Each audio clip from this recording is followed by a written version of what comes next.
So hello guys, how are you today? It's been a while, since we last spoke.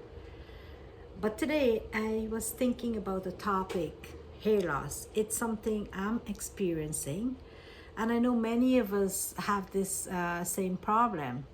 It's affecting millions of us around the world. So if you are suffering from hair loss, don't feel that you're alone. There are other people who are suffering just as much as you. If we understand the causes of hair loss, we'll be able to remedy the situation somehow or the other. Knowledge is power. It's hair loss is not just a cosmetic thing. It does affect our self-esteem. We become very self-conscious about losing our hair and the appearance and whatever. It affects us emotionally. But knowledge is power. By understanding the science behind hair loss, we can explore uh, the many ways to address the situation. Our hair goes through 3 cycles of growth. The the growth cycle, it has this resting cycle and the shedding cycle. The cycle that's essential for maintaining healthy hair and ensuring that our scalp is constantly rejuvenated with new hair strands. And when we understand these cycles, we can better manage our hair care routine and address any concern related to hair loss.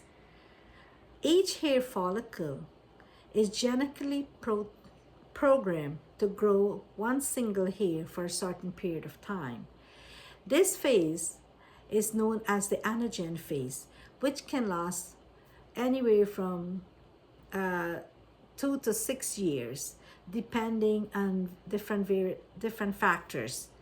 During this time, the hair grows actively, gaining length and strength. Then it enters a resting phase, which is called the telogen phase. And this lasts for about 3 months. Like when we have winter, some of the animal goes into hibernation, and nothing happens. They just hibernate. And when the weather starts to get better, spring is approaching, this starts to wake up. So the same goes for the anagen stage. Uh, the telogen stage, which is the resting phase. The anagen is the growing phase, which typically lasts for around 3 months. During this period, the hair follicle remain dormant and no new hair growth occur. This phase is crucial as it allows the follicle to rejuvenate and prepare for the next cycle of regrowth. Then the hair falls out and these cycles begin anew. The shedding phase, known as the exogen phase, is a natural part of hair growth cycle. It ensures that all old damaged hair are replaced with new ones, maintaining the overall health and appearance of our hair. During these cycles, varies from person to person. It's influenced by many factors like our age, our genetics, and our overall health. For instance, younger individuals tend to have longer anagen phase. When kids are young, we always say, oh man, you have youth, you're young, everything grows, you're strong. So when you're strong, young and strong, and your body is healthy, you tend to see more growth and in everything, like whatever. So you have more growth in the hair unless you have some sickness. However, when this balance is disrupted, we notice hair loss can occur, such as stress, hormonal changes, certain medical conditions can accelerate hair shedding, leading to thinner hair or baldness. Like when we have an imbalance in our body, like right now we are affected by global warming because there's an imbalance in the ecosystem. Something went astray. So the same goes for our body. If it's not functioning 100%, something is missing, it affects us. And the first place we will see it is in our hair and our nails. And so this is why we should pay attention to our body, what's going on. So if we understand the hair growth cycle, it can help us identify potential issue early, and we can seek appropriate treatment to maintain healthy hair. Nutritional deficiency, particularly in iron and vitamin D, as in the case of hormonal changes such as during pregnancy or menopause, can also trigger hair loss. So a lot of us here who live in temperate countries, like we're going through a winter season, and many of us are not exposed to sunlight, which is one of our main source of vitamin D. And lack of vitamin D affects the hair growth as well. But if we don't have it in sunlight, we can have it in our food, like banana. Banana has a rich source of vitamin D. So don't underestimate this humble fruit. It's very delicious. I love it. I eat it. Iron as well, we can have from like green leafy vegetables and stuff like that. Or we can have supplements, over the counter supplements. But if you can't get enough of that, maybe you can chew a piece of iron. I'm so joking, not really. If you cook in an iron pot though, you can get your supply of iron. Certain medical conditions and medication can also lead to hair thinning or hair loss and side effects. However, the good news is there are many remedies available. For those seeking natural alternative, like essential oils like rosemary or peppermint oil, have shown to have some promising effect when you rub it, apply it on your scalp. What it does is stimulates the scalp and allow the blood flow to come more to the surface where the root of the hair can feed and grow. While medication and treatment can be effective, lifestyle changes are equally important. It's not just about what you apply to your hair, but also about what we put in our body and how we treat it overall. A rich diet in fruits and vegetables, lean protein, and healthy fats provide essentials for the hair growth. These foods are packed with vitamins and minerals that strengthen hair follicles and promote a healthy scalp.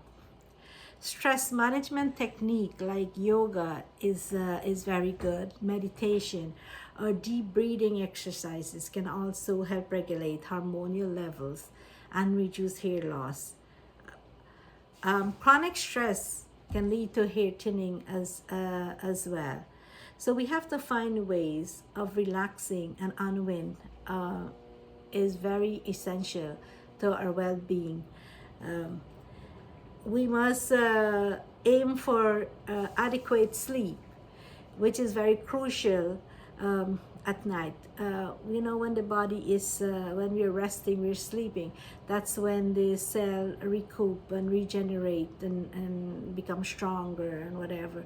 So if we could aim for 7 to 9 hours of sleep every night, our body will give our body the time to repair and regenerate cells that include those of our hair follicles. Hair loss is common in human, and it's okay to feel self-conscious, but don't let it define you. Embrace your natural beauty and focus on the things that makes you feel better.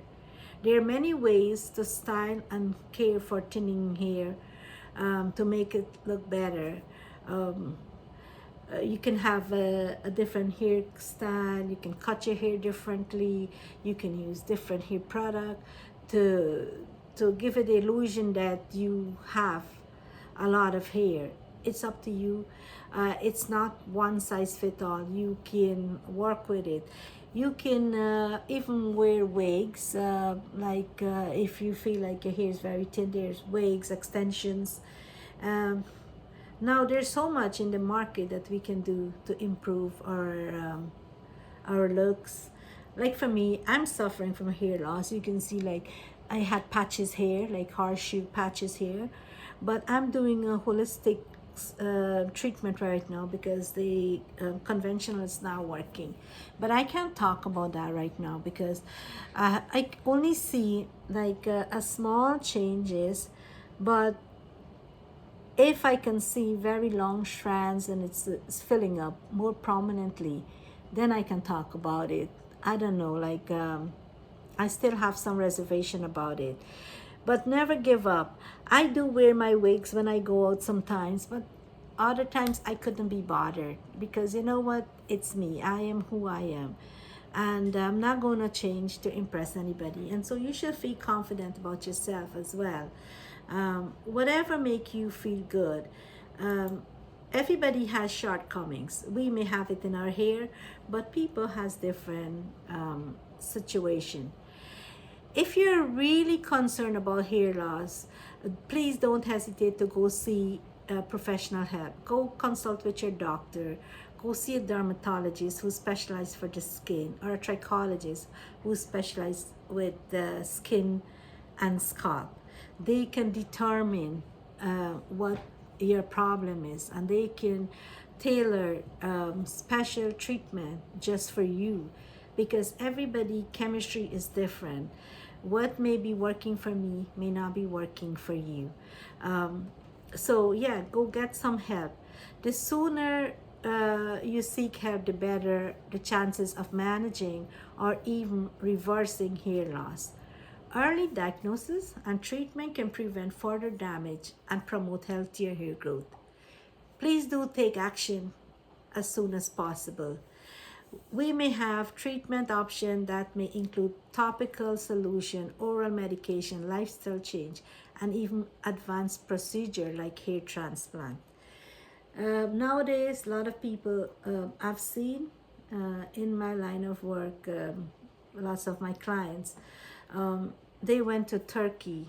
Turkey seems to be one of the best option because it's cost-wise is very cheap, and they have been doing it so much, like thousands and thousands of transplant a week.